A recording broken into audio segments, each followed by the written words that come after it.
আসসালামু আলাইকুম। সাজিদুর ইসলামিক টিভিতে সবাইকে স্বাগতম। আজকে আমরা এমন একটি মর্মস্পর্শী ঘটনা বলবো যা শুনলে আপনাদের হৃদয় জাগ্রত হবে। মানব ইতিহাসের একেবারে সূচনা লগ্নের একটি বাস্তব ঘটনা, কাবিল ও হাবিলের কাহিনী, যা শুধু একটি গল্প নয়, বরং মানবজাতির জন্য এক গভীর শিক্ষা। প্রিয় দর্শক, আমরা সবাই জানি মানবজাতির প্রথম মানুষ ছিলেন হজরত আদম আলাইহিসসালাম এবং তার স্ত্রী হজরত হাওয়া আলাইহিসসালাম। তাদের সন্তানদের মাধ্যমেই পৃথিবীতে মানব বংশ বিস্তার শুরু হয়।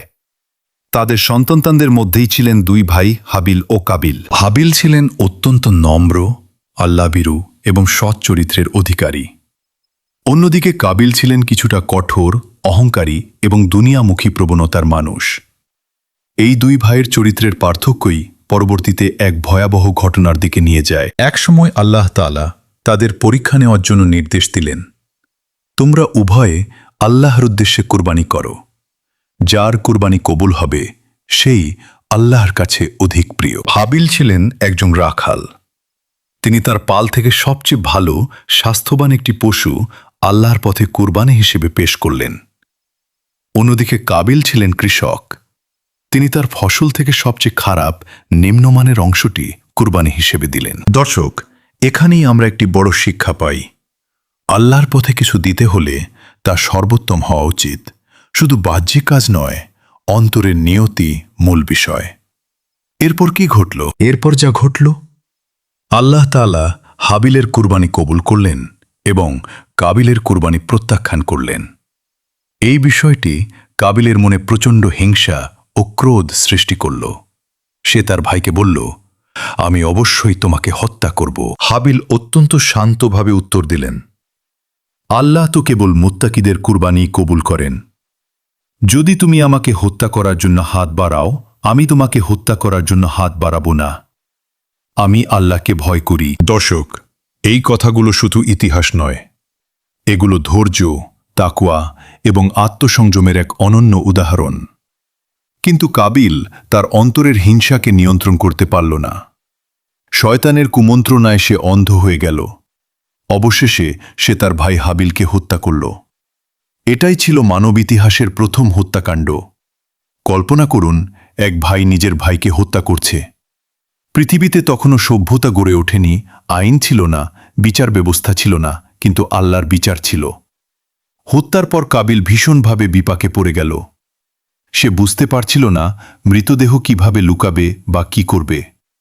তখন আল্লাহ একটি কাক পাঠালেন, যা মাটিতে ঠোকর দিয়ে আরেকটি মৃত কাককে দাফন করার পদ্ধতি দেখাল। এটি দেখে কাবিল বলল, হায় আফসোস, আমি কি এই কাকটির মতোও হতে পারলাম না যে আমি আমার ভাইয়ের লাশ দাফন করতে পারি। এরপর সে অনুতপ্ত হল। প্রিয় দর্শক, এখানেও একটি বড় শিক্ষা আছে। পাপ করার পর অনুতাপ আসে, কিন্তু তখন অনেক দেরি হয়ে যায়। এই ঘটনার পরিণতি কি ছিল? এই প্রথম হত্যাকাণ্ডের কারণে মানবজাতির উপর একটি গুরুতর শিক্ষা আরোপিত হয়। ইসলামী শিক্ষায় বলা হয়েছে, যে ব্যক্তি অন্যায়ভাবে কাউকে হত্যা করে সে যেন সমগ্র মানবজাতিকেই হত্যা করল, আর যে একজনকে বাঁচায় সে যেন পুরো মানবজাতিকে বাঁচাল। কাবিলের এই অপরাধ শুধু তার নিজের জন্যই নয়, বরং কিয়ামত পর্যন্ত যত অন্যায় হত্যাকাণ্ড ঘটবে তার একটি অংশের গুনাহ তার উপরও বর্তাবে, কারণ সেই প্রথম এই পথ দেখিয়েছে। এই গল্প আমাদের কি শেখায়? প্রথমত, হিংসা মানুষের সবচেয়ে বড় শত্রু। দ্বিতীয়ত, আল্লাহর কাছে গ্রহণযোগ্য হতে হলে আমাদের নিয়ত বিশুদ্ধ হতে হবে।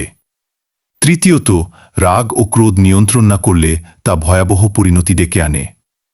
চতুর্থত, অন্যায়ের বিরুদ্ধে ধৈর্য ও তাকওয়া বজায় রাখা অত্যন্ত গুরুত্বপূর্ণ।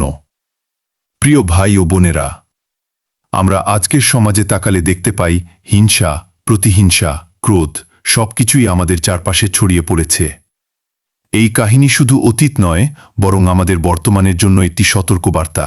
তাই আসুন আমরা কাবিলের পথ থেকে শিক্ষা নিই এবং হাবিলের মতো ধৈর্যশীল, আল্লাহভীরু ও ন্যায়পরায়ণ হওয়ার চেষ্টা করি। ভিডিওটি যদি আপনাদের ভালো লাগে তাহলে লাইক দিন, শেয়ার করুন এবং সাজিদুর ইসলামিক টিভি চ্যানেলটি সাবস্ক্রাইব করতে ভুলবেন না। কমেন্টে আপনার মতামত জানাতে পারেন। আল্লাহ আমাদের সবাইকে সঠিক পথে চলার তৌফিক দান করুন। আমিন। আসসালামু আলাইকুম ওয়া রাহমাতুল্লাহ।